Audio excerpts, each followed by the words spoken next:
Hi, Assalamualaikum, Tok Wan and fellow classmates. We are from Group 2. We'd like to present Chapter 8, Hazards of Temperature Extreme. So, if we're planning to travel outdoors, we must be prepared to deal with all sorts of weather because this might mean extremely rainy days or extremely dry days, and from the hottest daytime hours to coldest nights. The human body has a normal core temperature, which is 37.5 Celsius. But to maintain this temperature without the help of warming or cooling devices, the surrounding environment needs to be about 28 Celsius. And the thermal comfort for human is between 23 to 25 Celsius. Thermal comfort is human body able to tolerate with certain thermal condition, which it describes a person states of mind in terms of whether they feel too hot or too cold. This is really important in order to improve morale and productivity, as well as improving health and also safety. People working in uncomfortably hot and cold environments are more likely to behave unsafely because their ability to make decisions and perform manual tasks get worse. So, to determine that we are comfort in the home or workplace, our temperature, humidity, such as buying a dehumidifier, and improve home's circulation to prevent humidity from producing mold, air distribution, personal preference, and also acclimatization. Thermal energy refers to the energy contained within a system that is responsible for its temperature. Heat is the flow of thermal energy. A whole branch of physics, thermodynamics, deals with how heat is transferred between different systems and how work is done in the process. So this is how the heat source can be transferred to human: conduction, convection, multiple heat, environmental heat, and also radiant heat. Heat-related disorder. Exposure to abnormal amounts of heat and humidity without relief or adequate fluid intake can cause various types of heat-related disorder.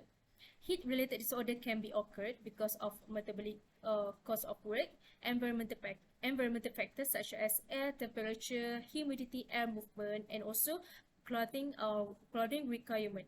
For example, children and teens, they adjust more slowly than adults due to changes in environmental heat because they produce more heat with activity than adults. And sweat less.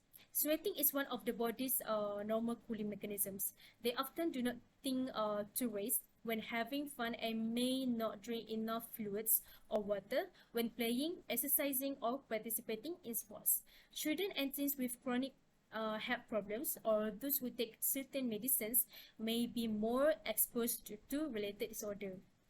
For those who are overweight and wear heavy clothing during exertions such as football uniforms are also more easily being exposed to heat-related disorder.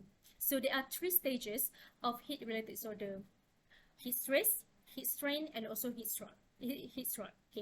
Okay. Extreme heat load causes heat stress to human body. Heat stress occurs when the body's means of controlling its internal temperature starts to fail.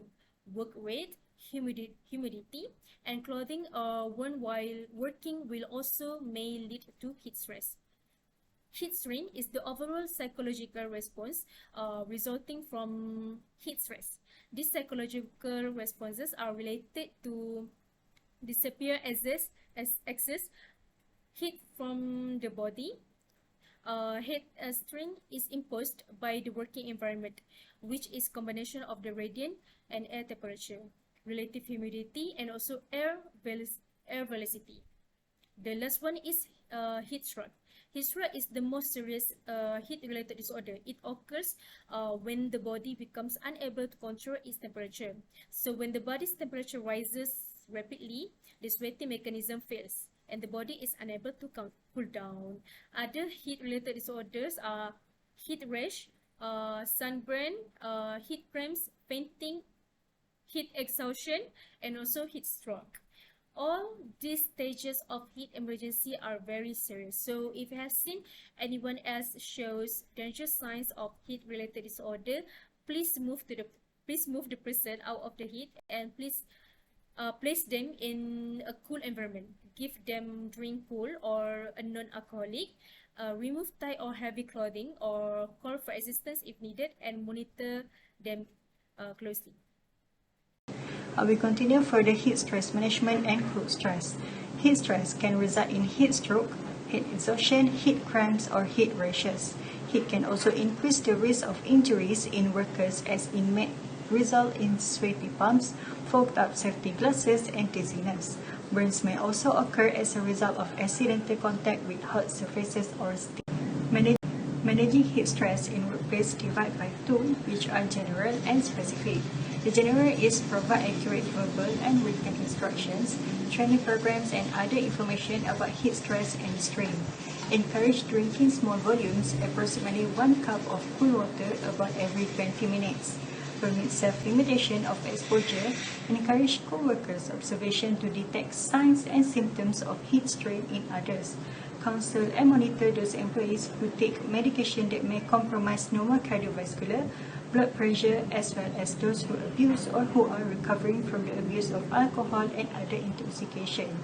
So for the specific one is establish engineering controls that reduce the metabolic rate, provide general air movement, reduce process heat and water vapor release, and shape radiant heat sources. Consider administrative controls that set acceptable exposure times, allow sufficient recovery, and limit psychological strain. Consider personal protection equipment (PPE) that has been demonstrated to be effective for the specific work practices and conditions at the location. Cold stress occurs by driving down the skin temperature and eventually the internal body temperature. When the body is unable to warm itself, serious cold-related illnesses and injuries may occur, and permanent tissue damage, and this can be death may result. There are several factors that can contribute to the cold stress, which are low temperature, cool air, wet working condition, and cold water. So wind chill also can cause the cold stress, which means it is a combination of air temperature and blowing wind. Example is temperature of 4 Celsius with a combination of wind blow at 35 km per hour reduces the temperature exposed to the skin at -11 Celsius. So, working at below freezing temperature with a combination of improper clothing could cause cold stress, such as freezer comes with ice blower. Such environment encourage body to work hard in order to maintain normal body temperature. As we all know, we tend to move a lot to produce heat to our body when we are cold. So the cold stress management by general controls, which are ensure all employees understand cold stress hazards, ensure employees exposed to cold stress hazards are in good health condition, provide hot drinks and regular breaks, provide high calorie food, and avoid coffee as it increases dehydration in the body. So for the second protection, which is for the clothing, the anything that can protect the employee's skin, use proper clothing in few layers so that air is trapped and acts as a barrier from body losing heat, and use clothing made of fabric synthetic such as polypropylene. Assalamualaikum warahmatullahi wabarakatuh. Okay, so thank you to Irdina and Ayuni for explaining about heat-related type of disorders and also the concept of heat disorder. Alright, so for the next one, I'll be continuing with the cold stress slides. Okay, so basically, as we all know from Irdina and Ayuni, we actually have learned that if human is exposed to a very high temperature, it is not safe for them. So basically, this is also the same thing for cold stress, where human could not be exposed to cold temperature for a very long time without a proper equipment, because our body can only stand a specific temperature, such as around 36 Celsius, whereby that is actually a normal temperature for humans to live on in a condition or in a place. So we're going to talk about cold stress. Is where a temperature that is dropped down very low from a normal temperature, and it will cause humans body to grow colder than the usual one, and there is going to be a lot of symptoms once the human's body are exposed to cold. So there is a lot of factor that contributes to the cold stress, such as low temperature, cold air, wet working condition, cold water. So basically, this condition can actually lead to cold stress, because we humans are not designed to be in a very cold place, because even though we are living in a cold place, we are actually supposed to wear a very equipment such as jackets. So with that equipment, we actually can stand in that cold weather. But hypothermia can be caused by cold stress, where a human's body can be exposed to cold weather, whereby they could lose much more energy than the usual. So I'll be continuing on the 4 stages of hypothermia. Okay, so the first one, we have the mild hypothermia, whereby the body temperature will be around 36 Celsius to 33 Celsius. Basically, this hypothermia is not very it's not very dangerous, but basically we have to keep an eye out of it, because there is going to be some symptoms such as shivering, alert, numbness in limbs, loss of dexterity, clumsiness, and pain from cold. Basically, you will feel a slight of pain in your bones if you feel too cold about it. Next, we have moderate hypothermia, whereby the body temperature will be going from 33 Celsius to 32 Celsius, and the symptoms are similar to mild hypothermia, but the shivering is going to stop or going to decrease. So next one, we have the severe hypothermia, whereby the body temperature is going around 32 Celsius to 27 Celsius. So the symptoms is the same, and actually we're going to lose our coherent ability, such as to speak and to think, because it's too cold and we could not like perform every daily activities such as thinking, talking. And for the last one, we have the critical hypothermia, whereby the body temperature will lose down to lower than the 27 Celsius. Alright, so in this stage, it's actually a very critical stage, whereby we can actually possibly lead to death. So basically in this position, basically we are announced as dead, because humans could not live lower than the specific temperature without a proper equipment. Alright, so next is I'm going to talk about the first aid for hypothermia. So basically, I think that the first aid for hypothermia is basically the same. For the mild and moderate hypothermia, we can actually give clothes, warmer clothes, or give them warm food. We can also apply gentle heat source, such as warm clothes on them, so the coldness will try to fade away for them. And then we have the severe hypothermia, whereby basically in this condition, the victim is more risk, because they are more exposed to the cold weather. So we have to apply on a lot of external heat source, such as we can make a bonfire for them. And in these conditions, we could not actually provide them food or drink. It's not very advisable to give them. And the most important thing is that we have to send them to the hospital as fast as we can.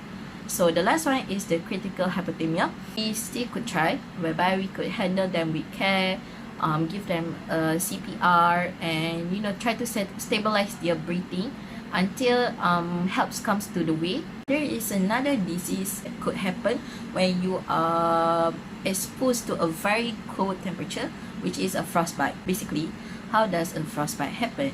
Okay, so it actually causes when blood vessels are freeze, and it actually got stuck in a place. Basically, it will happen either on our hands, or on our fingers, or on our feet. You try to see how when the frostbite happens. Okay, so basically you will start to feel that your skin color will become pale or waxy white, and the skin will suddenly becomes very hard and numb, as if you don't feel anything on your nerves.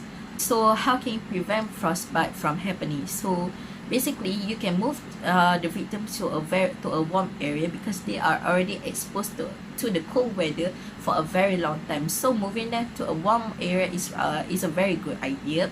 And they have, if you can remove the wet or tight clothing, and basically try not to break the blisters that could happen on the frostbite, and try to place affected area with warm water, because that actually could help them. And what will happen if you could not prevent this? So sometimes it could cause permanent tissue damage, whereby you could not feel your fingers the same way before. And also victims can be unconscious,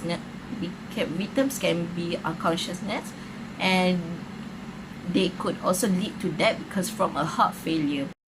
Alright, so for the last one, I'll be explaining how we can help employees to manage the cold stress. So first of all, we can try to expose how cold stress is very dangerous, and how employees can prevent them.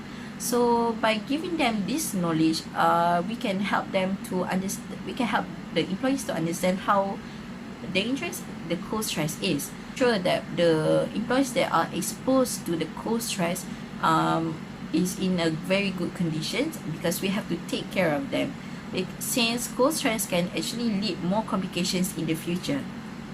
And also it's a good thing to provide the employees with hot drinks or regular breaks, because working in a cold area is actually much more dangerous and more tiring. Another tip to manage the cold stress is by your clothing, whereby clothing that is thick, warm, and we have to wear a few layers to protect our skin, because basically our skin is very precious to us. Clothing made of fabric such as